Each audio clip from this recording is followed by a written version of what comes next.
ये सारी मिस्टेक्स जो है वो अभी जिन लोगों ने एग्ज़ाम दिए उन्होंने भी करी हैं, पहले जिन लोगों ने एग्ज़ाम्स दिए उन्होंने भी करी हैं, एंड जब मैंने एग्ज़ाम दिया था तो मैंने भी करी हैं। बट अब जब आप एग्ज़ाम देंगे तो आप ना करें, इसलिए ये वीडियो ज़रूर देखें। Hello everyone, so this is Neha Sharma and I am a second year MBBS student from SRVS Medical College. So इस वीडियो में मैं आपको कुछ ऐसी 7 थिंग्स बताऊंगी जो आपको during your entire preparation of NEET 2024 उनको रिपीट नहीं करना है। कुछ 7 ऐसी बातें हैं जिनको आपको बहुत ज़्यादा ध्यान रखना है एंड वो आपको अपनी पूरी 1 ईयर की प्रिपरेशन जर्नी में रिपीट नहीं करना है। So let's begin. सो जो पहली चीज है, first thing is do not ignore NCERT. NCERT को इग्नोर नहीं करना है, ठीक है। ये बहुत इंपॉर्टेंट बात है और ये आपको बहुत लोग बोलते होंगे। हम हमेशा सुनते हैं कि बायो एनसीईआरटी से पढ़ो, एनसीईआरटी से पढ़ो, एनसीईआरटी से पढ़ो, तो हमें बस पता होता है लेकिन फिर भी हम फॉलो नहीं करते। तो ये चीज ध्यान रखनी है कि बायो को एनसीईआरटी से ही करना है। बायो जो है उसको मिस नहीं करना है, उसको इग्नोर नहीं करना है। पूरा आपका जो पेपर आता है उसमें आधी जो है वो बायो ही आती है, तो बायो को बिल्कुल नेग्लेक्ट मत करो। तो उन लोगों के लिए जिनके 200 नंबर आ रहे हैं, 300 नंबर आ रहे हैं, यार तुम्हारे ये इतने नंबर आ रहे हैं ना, इसका मतलब ये है कि तुम्हारी बायो स्ट्रॉन्ग नहीं है और तुम्हें बायो को स्ट्रॉन्ग बनाना पड़ेगा। तो पहला हैक यही है कि do not ignore biology NCERT, ठीक है। सेकेंड थिंग, फिजिक्स से डरना नहीं है। तुम फिजिक्स से जितना डरोगे फिजिक्स तुम्हें उतना ही डराएगी। तुमसे क्वेश्चंस नहीं हो रहे, कोई बात नहीं है, दोबारा से उन क्वेश्चंस को लगाओ। तब भी नहीं हो रहे, किसी से जाके पूछो, अपने फ्रेंड से पूछ लो, अपने टीचर से पूछ लो, लेकिन उसको छोड़ो मत, ठीक है। तुमने एक बार फिजिक्स पकड़ ली, एक बार तुम्हें फिजिक्स आ गई तो उसके बाद फिजिक्स तुम्हारे हाथ से नहीं छूटेगी, ये चीज मैं बोल रही हूँ तुम्हें। बट तुम्हें फिजिक्स तभी आएगी जब शुरू में जो फिजिक्स का डर है तुम्हारे अंदर वो निकल जाएगा, तभी फिजिक्स आएगी।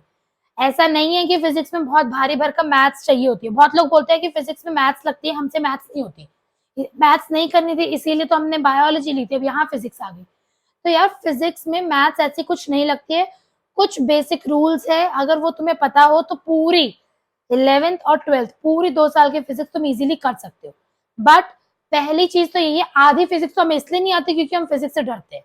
तो फिजिक्स से डरना नहीं है, वरना वो तुम्हें और डराएगी, ठीक है। Then third thing is do not skip a day, do not have a leave day. क्या बोलना चाह रही हूँ मैं, मतलब कभी कभी ऐसा होता है, 1 साल की जर्नी है, बहुत बड़ी जर्नी है, ठीक है। हर बार हम मोटिवेट नहीं हो सकते, हर बार हम पंप अप नहीं हो सकते, बहुत बार ऐसा लगता है कि बहुत लो फील कर रहे हैं, पढ़ने का मन नहीं कर रहा है, लेकिन उस पढ़ने के मन नहीं करने वाले दिन में भी हमें कुछ ना कुछ तो जरूर पढ़ना है। भले ही रोज की तरह बहुत सारा नहीं पढ़ो, भले ही 4-5 टॉपिक मत पढ़ो, लेकिन कम से कम एक टॉपिक तो रोज पढ़ना है हमें। हमारा एक भी दिन जो है वो ब्लैंक डे नहीं होना चाहिए, एक भी दिन जो है वो हमारा लीव डे नहीं होना चाहिए, ठीक है। तो क्यों बोल रही हूँ मैं ऐसा, एक दिन से फर्क कुछ नहीं पड़ेगा, लेकिन तुमने एक दिन छोड़ दिया ना तो तुम्हारा वो एक दिन कब 2 दिन में, कब 3 दिन में, कब पूरे हफ्ते में चेंज हो जाएगा, तुम्हें पता भी नहीं चलेगा। इसीलिए हमें एक भी लीव डे नहीं रखना है ड्यूरिंग आवर 1 ईयर प्रिपरेशन, ठीक है। Then next thing is do not skip your test, ठीक है।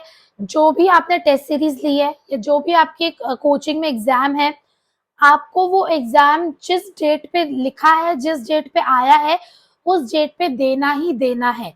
भले ही आपको उस टॉपिक की प्रिपरेशन हो या ना हो, एग्जाम मिस मत करना। ये सोच के तो बिल्कुल मिस मत करना कि मुझे पेपर तो मिल ही जाएगा तो मैं बाद में लगा लूंगा जब मेरा ये टॉपिक हो जाएगा। तो मैं तुम्हें बता दूं कि जब तुम्हारा उस एग्जाम के लिए वो टॉपिक प्रिपेयर नहीं हुआ ना, तो बाद में तुम्हारा वो टॉपिक प्रिपेयर नहीं हो सकता।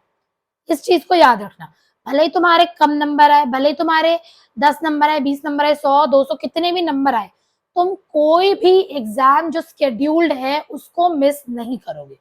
इस चीज की गांठ लगा लो, भले ही कितना भी गंदा जाए एग्जाम, ठीक है। Then next thing is not throw your paper after the exam. आपका एग्जाम हुआ, एग्जाम गंदा गया, आपने पढ़ा नहीं था, आपने मेरी बात मान के एग्जाम दे दिया, ठीक है, कि दीदी ने बोला तो चलो दे देते, आपने एग्जाम दे दिया, लेकिन आपका एग्जाम गंदा गया तो आपने सोचा उस एग्जाम पेपर को फेंक दिया, मतलब देखा भी नहीं अगले बार कि उसमें क्या गलतियां करी थी, कैसे क्वेश्चंस आए थे, कुछ नहीं देखा आपने, तो वो वेस्ट है। मैं आपको पेपर देने को क्यों बोल रही हूँ, मैं पेपर देने को ही आपको इसलिए बोल रही हूँ ताकि आप उस पेपर को दो, उसके बाद उस पेपर को उठाओ, उतनी हिम्मत रखो कि उस पेपर को उठाओ और उसमें देखो कि कैसे क्वेश्चंस आए थे, तुमने क्या नहीं पढ़ा था और जो पढ़ा था उसमें क्या गलत किया, ठीक है। तो जो पेपर एनालिसिस हम लास्ट के 1 महीने में शुरू करते हैं, वो पेपर एनालिसिस हमें डे 1 से शुरू करनी है, जिससे कि हमारी गलतियां हमें पता चले और वो गलतियां एग्जाम में रिपीट ना हो। तुम खुद नोटिस करना कि तुमने कोई पेपर दिया, उसमें तुम्हारी एक गलती हो गई, ठीक है, और तुमने वो चेक नहीं करा कि उसका सही आंसर क्या था या वो क्यों गलत हुआ। वो क्वेश्चन जब नेक्स्ट पेपर में दोबारा आएगा ना, तो तुम दोबारा वही गलती करो, ठीक है। तो ये चीज हमें नहीं करनी है, हमें पेपर को एक कोने में नहीं फेंकना है, हमें उस पेपर को उठाना है और उसको एनालाइज करना है। Then the next thing is avoid one topic attention. मतलब ऐसा मत करना कि 1 दिन 2 दिन वही एक ही टॉपिक पे लगे हुए हो, बस एक ही टॉपिक करे जा रहे हो। ये हम कब करते हैं, जब हमें कोई टॉपिक बहुत ज्यादा अच्छा लग रहा होता है, वो टॉपिक करने में मजा आ रहा होता है, तो हम वही टॉपिक करते रहते और हम खुद को फॉल्स होप ये देते हैं कि हाँ हम पढ़ रहे हैं। तुम कोई एक टॉपिक बार बार पढ़ रहे हो तो उसका मतलब पढ़ाई नहीं होता, उसका मतलब रिविजन होता है। तो तुम जब तक टॉपिक ज्यादा से ज्यादा कवर नहीं करोगे तब तक रिवाइज कैसे करोगे। तो वन टॉपिक अटेंशन मत करना। हम 1 दिन 2 दिन फिजिक्स ही पढ़ने लग रहे हैं, फिर हमने बायोलॉजी 1 महीना जो है वो नेग्लेक्ट कर दी, फिर हम 2 दिन 4 दिन बायो पढ़ रहे हैं तो फिर हमने फिजिक्स नेग्लेक्ट कर दी। तो ऐसा मत करना। वन टॉपिक अटेंशन जो है उसको अवॉइड करना, एक टॉपिक को अटेंशन नहीं देनी है हमें।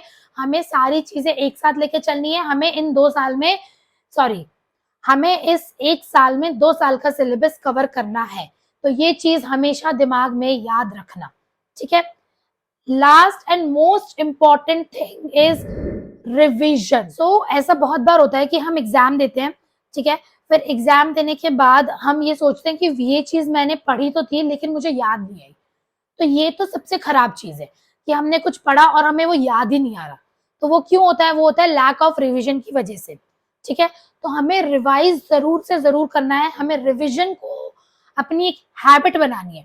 भले ही हम आधा घंटा रिवाइज करें, जैसे आज तुमने कुछ पढ़ा, फिर तुम कल जब दूसरा कुछ नया पढ़ोगे, तो जब तुम कल पढ़ रहे हो तो उसमें जो तुमने आज पढ़ा था 1 दिन पहले का, वो रिवाइज जरूर करो, ठीक है।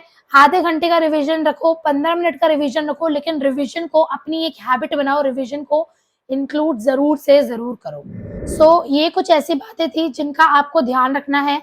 अगर आप इन बातों का ध्यान रखते हो तो आप वो सारी मिस्टेक्स नहीं करोगे जो मैंने करी थी, जो और नीट एस्पायरेंट से करी थी, जिन्होंने अभी एग्जाम दिया उन्होंने करी थी, जो दिक्कतें उन्होंने फेस करी थी वो आप लोग नहीं फेस करोगे। वो आप नीट 2024 में नहीं फेस करोगे, वो रिपीट नहीं होंगी। पर इन सारी बातों का ध्यान रखना, बहुत अच्छे से ध्यान रखना, ठीक है guys. So that's all for this video. I hope आपको इस वीडियो से हेल्प मिलेगी।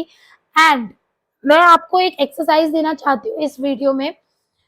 जो लोग ड्रॉप कर रहे हैं, ठीक है, स्पेशली उनके लिए है ये।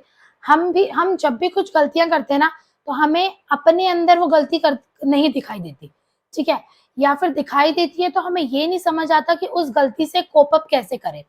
तो मैं आप सबको ये बोलना चाहती हूँ कि आप आज इस वीडियो को देखने के बाद क्या करेंगे, नीचे कमेंट में जाएंगे और अपनी एक ऐसी गलती लिखेंगे जो आपको लगता है कि आपको सिलेक्शन से रोक रही है या जिसकी वजह से आपका स्कोर खराब हो रहा है। एक वो गलती आप खुद से कमेंट में लिखो। अगर आप ऐसी भी कोई गलती है जो आप मतलब आपको पता है कि वो आप गलत कर रहे हो लेकिन आप उससे कोप अप नहीं कर पा रहे हो, तो वो भी लिखो, उसका सोल्यूशन मैं आपको बताऊंगी। लेकिन आज अपने आप को कन्फेस करो वो मिस्टेक जो आपको आपके सिलेक्शन के लिए रोक रही है। तो अभी जाओ और कमेंट में एक मिस्टेक ऐसी जरूर लिखो। स्पेशली नीट 2023 एस्पायरेंट्स जिन्होंने दिया था लेकिन अब वो ड्रॉप ले रहे हैं, तो यार आपको बहुत जरूरी है ये फिगर आउट करना कि आप ड्रॉप क्यों ले रहे हो, आपको ड्रॉप लेने की जरूरत क्यों पड़ी, आपने ऐसी कौन सी गलती करी जो आपको रिपीट नहीं करनी है। बहुत टफ होता है, ये पहचान में नहीं आता है जब हम ड्रॉप कर रहे होते हैं, हमें ऐसा लगता है हमने तो पढ़ा था लेकिन फिर भी हमें ड्रॉप करना पड़ रहा है। लेकिन यार ऐसा कुछ ना कुछ तो होता है, ठीक है। तो आप अभी इस वीडियो के लिए कमेंट में खुद सोच के जरूर लिखो इस वीडियो में, ठीक है guys. So that's all for this video, thank you so much, bye bye.